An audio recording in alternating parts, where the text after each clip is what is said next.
Our News is brought to you by Alive. Believe in best. Tonight on Our News, Adrian Gibson addresses controversial WSC contracts, what's inside the F&M's new manifesto, and what a Rev Media poll reveals about undecided voters.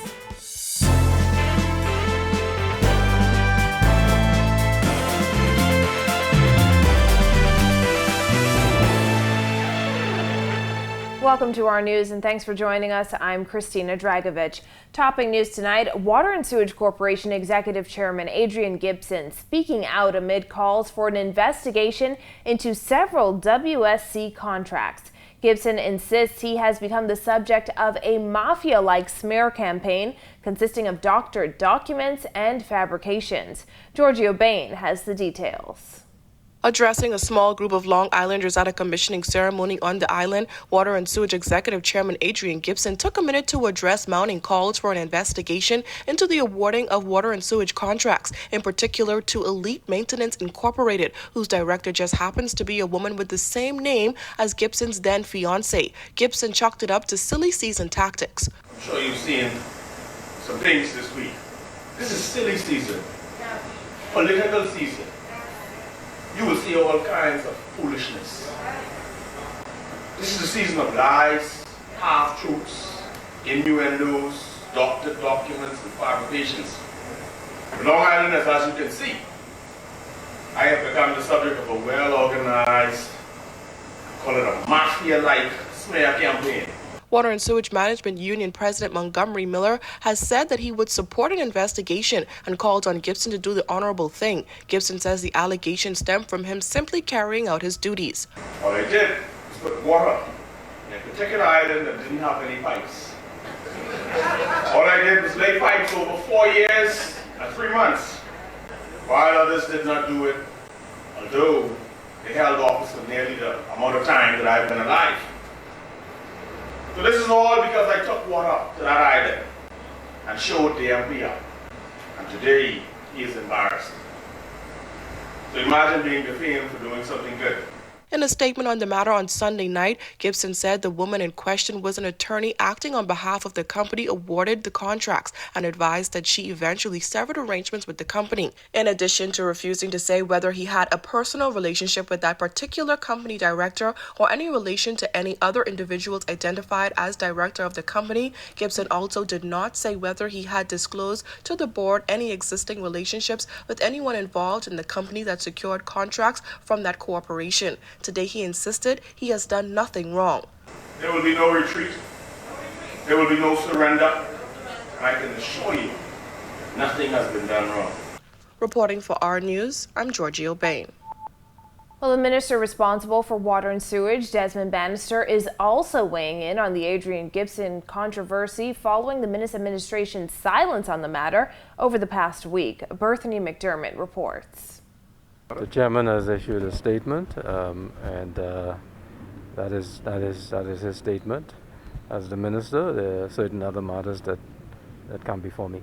A reserved response from the Deputy Prime Minister, who has ministerial oversight of the Water and Sewage Corporation. Hours after he was nominated last week, WSC Chairman Adrian Gibson came under fire over the award of hundreds of thousands of dollars in WSC contracts to Elite Maintenance Incorporated Limited, whose director was a woman with the same name as Gibson's then fiancée. Gibson had identified his fiancée in a police report on an unrelated matter in October 2020 as someone he shared a bank account with. The entire Minnis administration has suffered for its silence on the matter and failure to take action. We asked the Works Minister if government plans to launch an investigation into the claims. That question went unanswered. There are matters that come before us, me as minister. That's all I'm going to say right now. In the run-up to the 2017 general election, the Minnis administration pledged to stamp out corruption and increase transparency if elected to office. The opposition has called for Gibson to resign or be fired over the controversy, while WSC Management Union President Montgomery Miller has said he would welcome an investigation into the matter. Bannister also responded to calls for Gibson to resign as Water and Sewage Chairman. To that, he said as minister, it's his job to remain impartial. The minister has to be an unbiased person who looks at everything in the interest of the country. That's what I do. Reporting for Our News, I'm Berthany McDermott. Meanwhile, the Free National Movement last night releasing its manifesto detailing a new round of pledges. Some are brand new, while others are rehashed pledges from 2017. Kyle Joaquin takes a look. Free breakfast, lunch, and snacks to all school children in government-operated education system, regardless of family income. An 81-page document outlining a number of the Minnis administration's accomplishments, but also a number of pledges, like a $55 million multi-story medical surgical health facility at PMH, legalization of medicinal marijuana, a review and increase of minimum wage, and major tourism and investment projects for New Providence and the Family Islands. It is a bold and ambitious vision that lays out how we will invest in your future. The Prime Minister also going further into the cannabis industry, promising to decriminalize possession of small amounts of marijuana and expunge records of those convicted for possession of small amounts of marijuana, things that were already in the pipeline for this term. But some pledges in the FNM's new manifesto may look familiar, and that's because they are.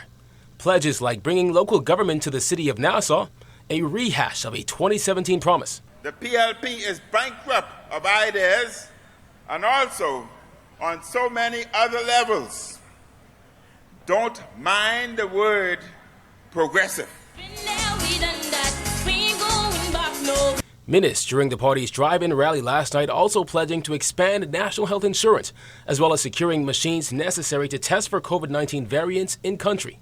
With undecided voters playing a major role in this election, Minnis sending out a special appeal to them, as well as those perhaps considering staying home and not voting at all. Remember, a no vote is a vote for the PLP. A no vote is a vote for the PLP. I send the clarion call to all FNMs, all those who had voted FNM. Deputy Prime Minister Desmond Bannister and a number of other FNM candidates also taking to the rally stage, pleading their case for the party's re-election. But please, they're going to have the money. Take the money and vote against them. FNMs, FNMs, FNMs, no retreat. No retreat, no surrender. When our lotion, bread, and powder, we tell them no retreat, no surrender. For Our News, I'm Kyle Joaquin. A poll conducted by Rev Media revealing that undecided voters made up the majority of respondents who were asked how they would vote if the election were held today. Jared Higgs has the numbers. 30% of voters still undecided, according to Rev Media's Voice of the Bahamas poll. This election, I don't know, because we had both governments. The poll had a sample size of 515, with participants submitting responses via text message and email between August 13th and 31st. When asked, how would you vote today? 30% said FNM, 15% said PLP, 5% said DNA, 2% went with the BCP, and 30% said they were undecided. 81% of undecided respondents say the country's going in the wrong direction. Taking a closer look, the most important issue to those undecided voters? The economy. According to the poll, 30% of undecided respondents said the PLP would do a better job with the economy, followed by independents at 26%, the DNA at 20%, and the FNM at 19%. On the other hand, though, 35% of those undecided respondents said the FNM would manage the tourism industry best, with the PLP getting 25% and the DNA 15%. 50-year-old Julian Lord is among the undecided voters. And the most important issue for me is actually getting the country to a level where each and every Bahamian could be in the position to sustain themselves. According to the Rev Media poll, the majority of respondents who are undecided are women, like 35-year-old Kendra Romer. In my situation, your salary stays here and groceries and everything goes up. According to the Voice of the Bahamas poll, Prime Minister Dr. Hubert Minnis leads favorability ratings at 43%, followed by PLP and DNA leaders Philip Davis and Arinthia Komalafe at 27%. But that number changes when we only look at favorability among undecided voters. Dr. Minnis' favorability drops to 34%, and Davis and Komalafe both come up to 29%. So you're undecided. You don't know who you're voting for yet? Well, you know, sometimes it's take it to the wire to decide, so you got to weigh all your options and see what's best for you and also your fellow Bahamians. It might be like literally the day before because no one's really convincing me right now of who to pick, right? Yeah, honestly. According to exit poll data collected by Rev in 2017, 44% of voters decided how they would vote 10 days or less before the election. Reporting for Our News, I'm Jared Higgs. Well, some stray showers in the area today. Greg Thompson has the latest in the Weather Center. Thanks, Christina. Welcome, everybody, for your first look at weather. Humid conditions on the outside. Call it warm. Temperatures in the mid-80s. 85 is our current temperature outside our studios. The winds are still light and variable at around 3 knots, and your feel-like temperature in the mid to upper 80s. On our satellite view, we have moisture across the northwest Bahamas, triggering some showers and some thunderstorms across that area. Some of that spreading into the central Bahamas. We also have a few showers down at the extreme southeastern islands, Inagua. We could see a few more of those showers later on tonight in our forecast. That's your first look at weather. Your extended forecast is still to come. Still to come on our news, BPL and its workers' union reach an agreement. Plus, UB unions and students react to a new vaccine policy. The details after this. The great True Bahamian Treasure Hunt is here, where you can win great vacation prize packages to hotels throughout the Bahamas. Watch Our TV on weeknights between 6 and 11 p.m. for your 10 True Bahamian clues. Take note of your answers and clues. You never know, you might see the same clue twice. Follow Our TV Originals on Facebook to submit your correct answers before 11 a.m. every Saturday. Watch Our News Saturdays at 7:30 p.m. to see if you are the weekly winner. If you didn't win, watch for clues next week because the contest runs all summer long. Go to Our TV Originals Facebook page for more information and contest details.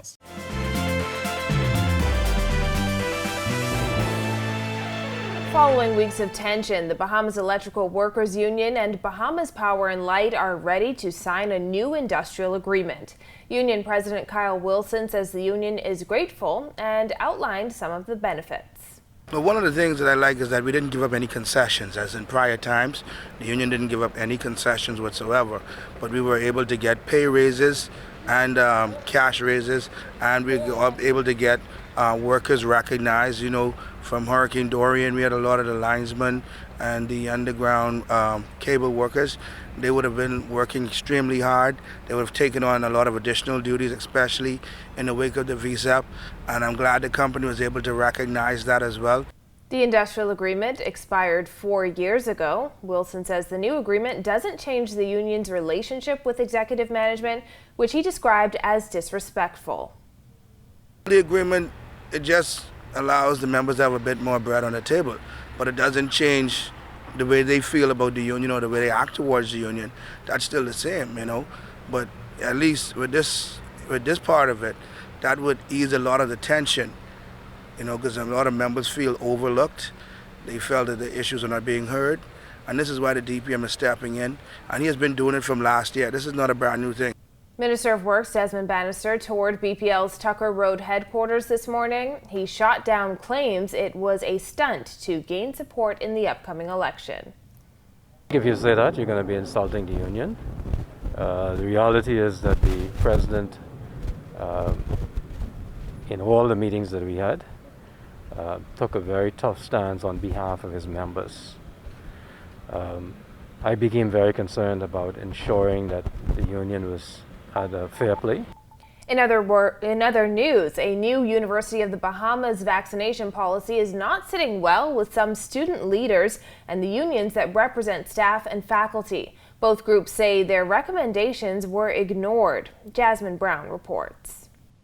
We were not consulted, we were not given a heads up. We were given no time to prepare. So it's very poorly rolled out. It's disrespectful and it's unacceptable, and the union will not stand idly by and allow the university to dictate and to pass laws in the Parliament of the University of the Bahamas. According to a press release, UB's Board of Trustees has mandated that, effective Monday, September 6, 2021, all persons entering the campuses and facilities of UB must show proof of being fully vaccinated or present a negative COVID-19 rapid antigen test. It said the rapid antigen test result must must have been issued within the last 72 hours. In this instance, all persons refers to faculty, students, staff, alumni, vendors, and other members of the public. The university also advised that effective Thursday, the 30th of September, all faculty, staff, students, and members of the public seeking to enter any university campus or facility must show proof of being fully vaccinated. They also noted that members of the university community who aren't vaccinated due to medical or religious reasons approved by University Health Services or University Human Resources will receive direct instructions regarding health and safety measures that they must follow while on campus. UB also said effective September 2nd, it will move to predominantly remote teaching and learning as well as remote operations. To take the vaccine is a personal choice. And so we're expecting that a different approach would be taken in relation to persuading people to go and get vaccinated. Well, UTEB supports vaccination. However, there are some faculty that will not be vaccinated. And it may or may not be on the grounds of religion or health. As it relates to the student body, the association said it is disappointed with the decision. They pointed out that due to the late notice for the new policy, many students will not be fully vaccinated by September 30th, given the time span between both doses. And then there is the cost of being tested at least twice a week. I understand we have to pay a COVID test before September 30th. So paying for these COVID tests, a lot of students are full-time students and they don't work. So who is going to pay these funds for them? Now, everyone we spoke to today also said that they hope the policy is tweaked so that it can better suit the needs of everyone here at the University of the Bahamas. Reporting for our news, I'm Jasmine Brown. From the courts, a 23-year-old man was charged today in connection with an incident that left a Grand Bahama woman with multiple gunshot wounds. Deontay Outen of 8 Mile Rock faces 2 charges of attempted murder.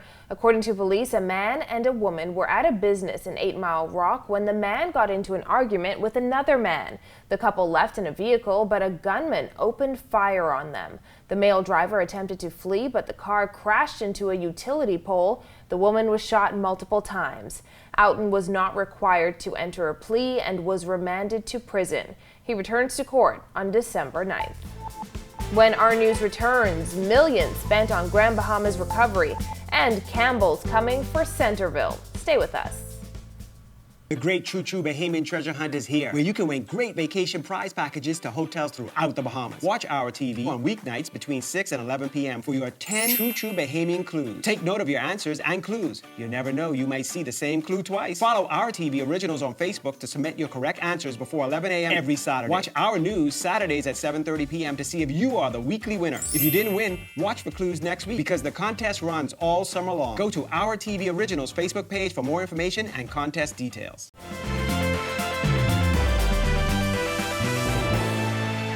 This is our news. Welcome back. More than $10 million has been spent so far on repairing Grand Bahama schools and roads that were destroyed by Hurricane Dorian, according to Minister of State for Finance, Kwesi Thompson.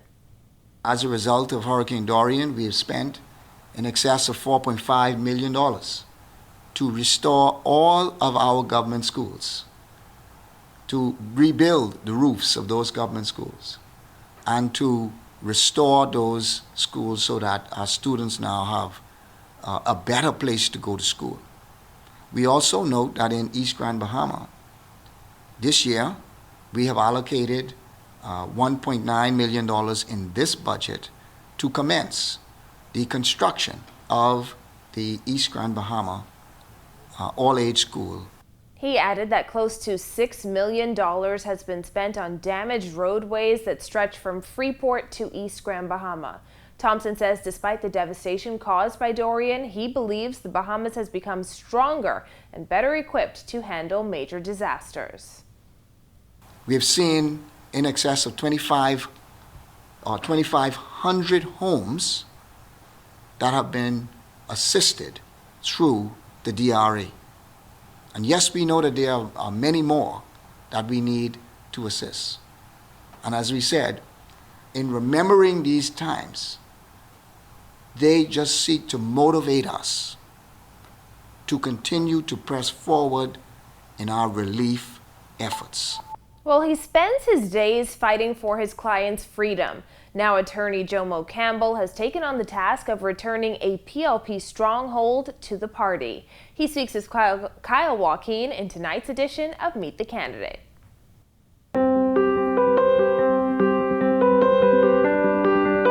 I have drunken rivals who are now my friends, and in some instances my supporters, because we believe in the same vision for Centerville. An attorney, father, and lover of community, Jomo Campbell is looking to go from the courtroom to the halls of Parliament as the PLP's candidate for Centerville. In a surprising defeat, former Prime Minister Perry Christie lost his seat of 40 years by 4 votes in 2017. The F&M candidate who defeated him has since gone independent. Now, Campbell is looking to return what the PLP lost. He says it goes far beyond politics. We all grew up together, shooting marbles, climbing almond trees, getting the nuts out of the tree, and making our own scooters or the 2x4 and putting the wheels on them, coming down Marquis Street Hill. So I fell down, got a lot of scrapes and bruises with these same fellas here around me, and I'm actually proud to stand here today to represent on their behalf. Walking around his old stomping ground and talking with the men he grew up with in the area, Campbell says he would like to see the good old days of Centerville return. Days when he says the constituents were looked out for and there was brotherly love. You know, we had more hands-on activities, and it built a sort of camaraderie, and it also caused us to develop that respect for our seniors. Everything was yes sir, yes ma'am. I still do it sometimes, even up to this day. You know, but that's really what comes to my mind. Children playing. When Centerville residents head to the polls in exactly 2 weeks, Campbell says he wants them to remember that he's one of them, fighting to help make the community that helped shape him into the man he is today a lot better. Fortunately for me, I had 1 or 2 opportunities that a lot of my friends may not have had. And so that is why it's incumbent upon me to come back home and try to create an open doors for the younger persons in the community to have those very same opportunities that I had. With this edition of Meet the Candidate for Our News, I'm Kyle Joaquin. It's now time for tonight's Financial Market Minute, brought to you by RF, your local investment bank.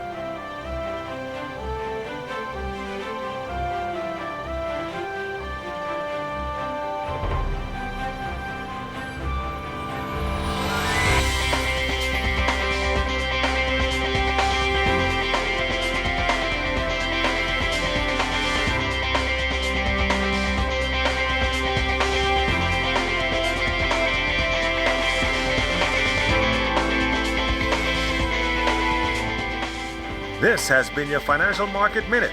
To explore the best performing mutual funds in the Bahamas, visit our website at www.rfgroup.com. Up next, what's the mega media makeover? Find out after this. The great True Bahamian treasure hunt is here, where you can win great vacation prize packages to hotels throughout the Bahamas. Watch our TV on weeknights between 6 and 11 p.m. for your 10 True Bahamian clues. Take note of your answers and clues. You never know, you might see the same clue twice. Follow our TV originals on Facebook to submit your correct answers before 11 a.m. every Saturday. Watch our news Saturdays at 7:30 p.m. to see if you are the weekly winner. If you didn't win, watch for clues next week, because the contest runs all summer long. Go to our TV originals Facebook page for more information and contest details.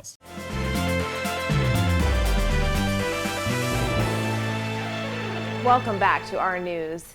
More rainfall heading into the weekend as Hurricane Larry forms in the Atlantic. Greg is back with the details. Thanks again, Christina. Welcome back, everybody, for your second look at weather. The tropics, we still have a few tropical systems out there that we're watching. Area of low pressure that's expected to form just across the Western Caribbean should move into the Gulf of Mexico over the next couple of days. The National Hurricane Center giving that a low to medium chance for formation. A strong tropical wave moved off the African coast. That has been given another couple of days to form. National Hurricane Center giving that also a low to moderate chance for formation. Of course, we have Hurricane Larry out there. 80-mile-per-hour winds continuing to strengthen over the next several days. Will move towards the northwest. Should stay east of all the islands over the next couple of days, but we will continue to watch the system and hope it stays out there in the open Atlantic. Boating forecast for all areas, well, actually for the northwest Bahamas tonight to tomorrow. Your winds will be out of the south to southwest at 10 knots, seas running 1 to 3 feet over the ocean, while the central and southeastern islands and east to southeast flow continuing at 10 knots, seas running 1 to 3 feet over the ocean. Here's a look now at your national forecast. A look now at your extended forecast through Tuesday.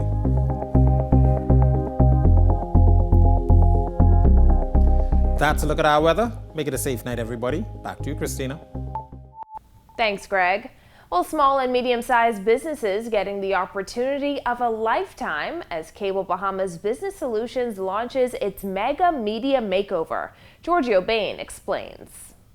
Cable Bahamas Vice President of Commercial Sales, Sharnette Thompson, said the company noticed that many small and medium-sized businesses don't have sufficient funds to allocate towards media advertising. That's where the Mega Media Makeover comes in. We're offering the opportunity to win a prize of $10,000 worth of media coverage. So that means radio spots, TV ads, social media placement, press releases, all of the things that a small and growing business would need. Proprietor of Best Brews, Vanessa Knowles, said signing up for the Business in a Box package changed her business completely. Being a small business, we have a relatively small footprint at Best Brew, but at the same time we do a lot of our sales online, as well as deal with customers, not just when they're in our store, but after the fact from a customer service perspective. And to be able to be on the road, to talk to customers from there, to be able to have our internet be reliable, where we can use our website, has just been a huge benefit for my business. So I'm very happy to have Business in a Box.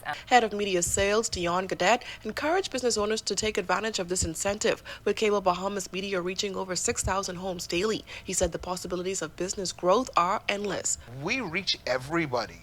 I'm actually able to say we get into 60,000 homes, okay, and we do about 250,000 views, okay, a week. So would your small business or medium-sized business want to miss out on 250,000 people? Reporting for our News, I'm Giorgio Bain. Thank you for joining us for our news tonight. On behalf of the entire team, I'm Christina Dragovich. We'll see you right back here tomorrow night. Have a beautiful evening, Bahamas.